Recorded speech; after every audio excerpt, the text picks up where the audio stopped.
नमो भगवते वासुदेवाय। जय श्री हरि, जय श्री भगवान विष्णु जी, जय श्री भगवान कृष्ण जी। परम परमात्मा भगवान श्री कृष्ण जी ने कुरुक्षेत्र के मैदान में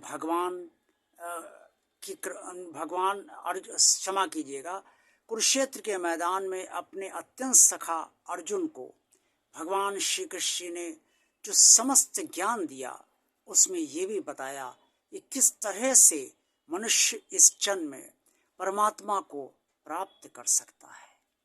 भगवान श्री कृष्ण ने अर्जुन को कहा और समझाया, मय्येव मन आधत्स्व मयि बुद्धिं निवेशय निवसिष्यसि मय्येव अत ऊर्ध्वो न संशया। श्रीमद् भगवद गीता के अध्याय 12 श्लोक 8 में ये स्पष्ट तौर पर वर्णित है कि भगवान श्री कृष्ण ने अर्जुन से कहा कि तू मुझ में अपने मन और बुद्धि को लगा। जब तू मुझ में अपना मन और बुद्धि लगाएगा तो तू मुझ में निवास करने लगेगा, अर्थात परमात्मा में निवास करने लगेगा। इसमें कोई भी संशय अर्थात संदेह नहीं है। भगवान श्री कृष्ण जानते थे कि भगवान का ये कहना बहुत आसान है मनुष्य से, लेकिन मनुष्य के लिए करना उतना ही मुश्किल है। सुनने में बहुत अच्छा लगता है सभी को कि हमारा मन और हमारी बुद्धि परमात्मा में ही लगे और परमात्मा से ही जुड़ी रहे, लेकिन जैसे ही ये हम सोचते हैं कि ऐसा करें, तो करने से पहले ही हम सोचने लगते हैं कि ये बहुत कठिन है, कैसे हो पाएगा। नहीं हो पाएगा भाई, ये हम नहीं कर पाएंगे, ये संभव नहीं है हमारे लिए।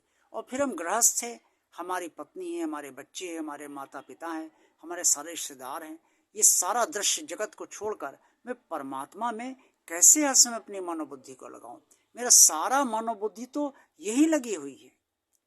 भगवान श्री कृष्ण जी ने अर्जुन को इसका सुझाव भी दिया है और ये भी बताया है कि कैसे मन और बुद्धि को मनुष्य परमात्मा में लगा सकता है।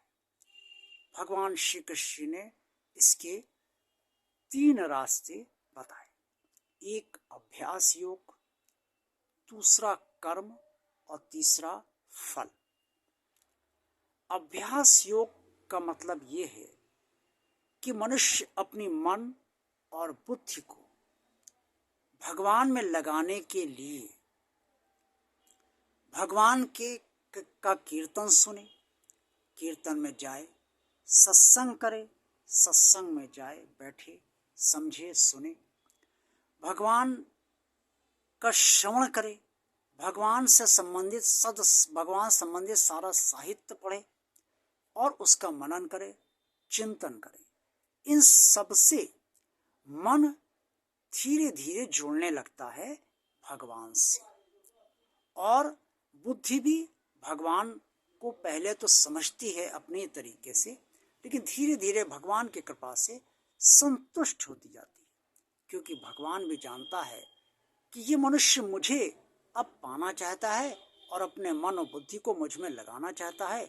इससे वो अपने कीर्तन, अपने सत्संग, अपने नाम जप से, अपने श्वास जप से और अपने साहित्य को पढ़वा कर मनुष्य को ये कृपा प्रदान करता है कि उसका मन और बुद्धि मनुष्य का परमात्मा में लगने लगे।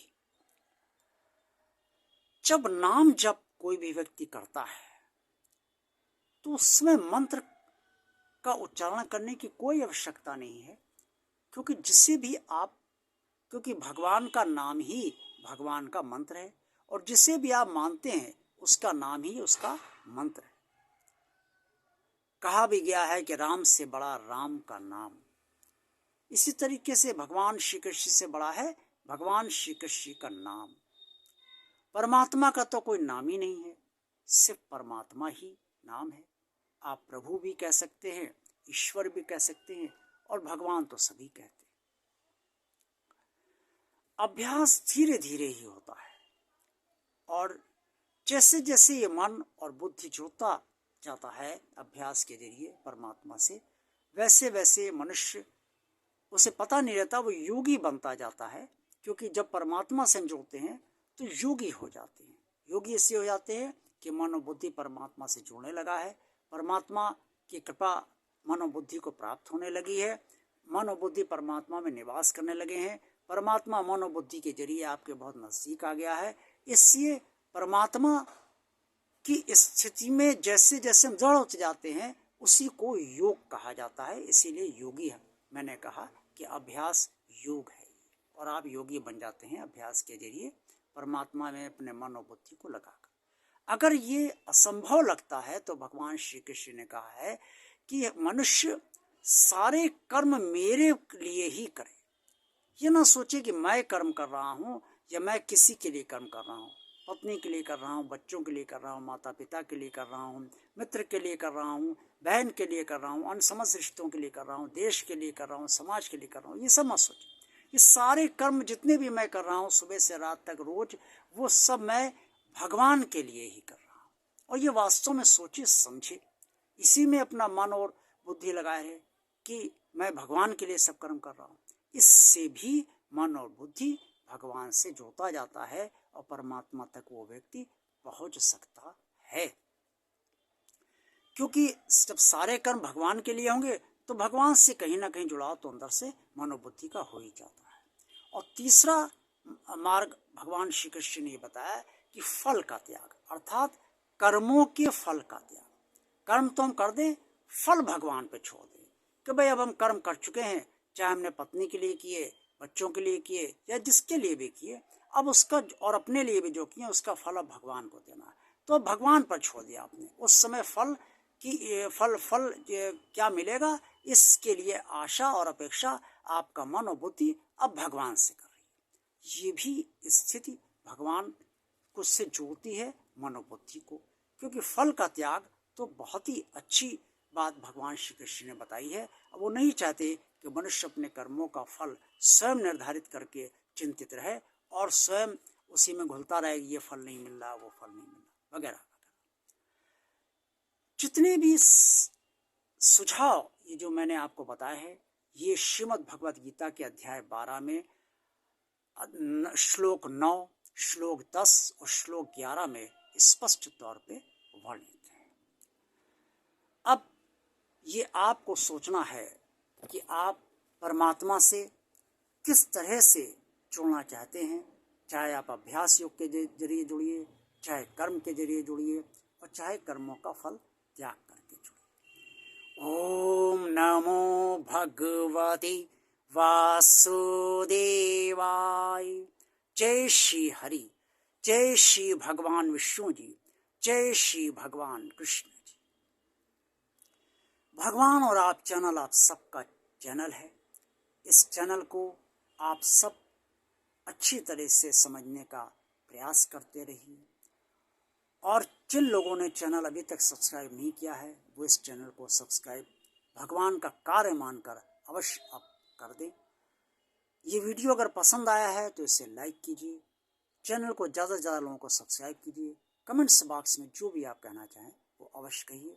आप सबका कल्याण हो और आप सब इसी जन्म में भगवान के पास पहुँचे।